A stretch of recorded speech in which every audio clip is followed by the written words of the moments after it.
정부가 코로나19의 주기적 유행이 끝났다고 선언하며 관련 규제 또한 대부분 완화되거나 해제됐는데요. 일상으로 돌아가는 기쁨과 동시에 아직은 불안감이 남아있는 것도 사실입니다. 네, 인제대학교 백병원 김병우 교수와 함께 관련 이야기 자세히 나눠보겠습니다.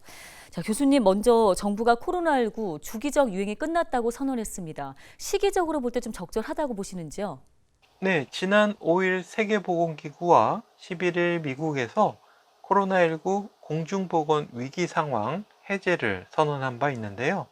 이번 선언이 코로나19 감염자가 대폭 줄었다든지 코로나19 대응이나 관리를 할 필요성이 없어졌다라는 것을 뜻하는 것이 아니고, 다만 최근 유행 상황을 감시해 본 결과 오미크론이 아닌 새로운 변이 출현에 의해서 다시 유행한다든지 사망자가 증가할 가능성이 낮아졌고, 의료 대응 역량 면에서도 코로나 환자를 충분히 진료할 수 있고 기존 의료 체계 유지도 가능해져서 위기 경보 수준을 심각에서 경계로 한 단계 낮추는 것이 가능해졌다고 판단하고, 중장기적인 관리 체계로 단계적으로 전환하겠다는 선언으로 볼 수 있겠습니다. 네, 코로나19 확진자는 여전히 발생을 하고 있습니다. 확진됐다면 이제는 어떤 조치를 취해야 될까요? 네, 아직 평균 매일 약 15,000명의 확진자와 일평균 7분의 코로나19 사망자가 발생하고 있는데요.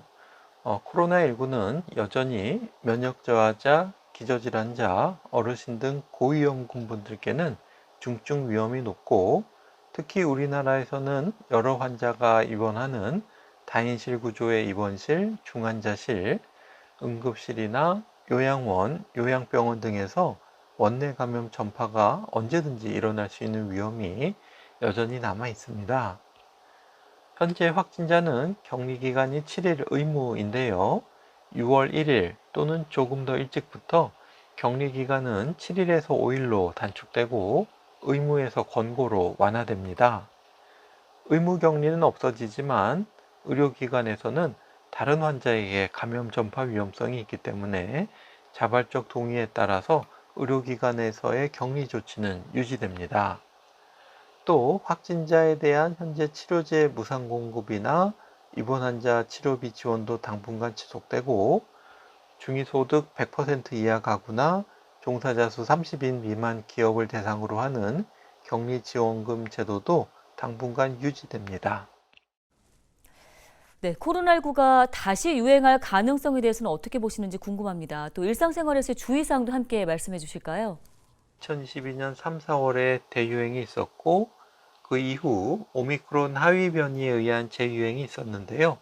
재유행을 거치면서 발생폭은 감소하는 양상을 보였고, 백신 접종과 그 이후 자연 감염을 통해서 어느 정도 면역력이 생기면서 새로운 변이로 인한 대유행이나 중증화 가능성은 낮을 것으로 예상됩니다. 그러나 추가 변이 출현 가능성이 전혀 없다고 할 수는 없고, 세계보건기구에서도 다시 공중보건 위기상황 재선언 가능성도 언급한 바가 있어서 체계적인 감염병 감시와 국제협력 등의 대비와 대응이 여전히 필요한 상황입니다. 발열이나 호흡기 증상이 있는 분들은 대면 접촉을 자제하시고, 특히 고위험군을 대면 접촉하시거나 요양시설을 방문하시는 것을 자제하시고, 병원을 방문하실 때는 마스크를 잘 착용해 주시는 것이 필요하겠습니다. 백신 접종과 감염으로 생긴 면역력은 시간이 지나면서 감소하기 때문에 추후 접종 공고에 따라서 1년에 1회 혹은 2회 예방접종을 해주시는 것이 필요하고, 또 고위험군 분들은 담당 의사의 권고에 따라서 예방접종을 잘 받아주시고, 의심 증상이 있으시면 조기에 발견해서 조기에 치료하시는 것이 필요하겠습니다. 네, 도움 말씀 여기까지 듣겠습니다. 인제대 백병원 가정의학과 김경우 교수였습니다.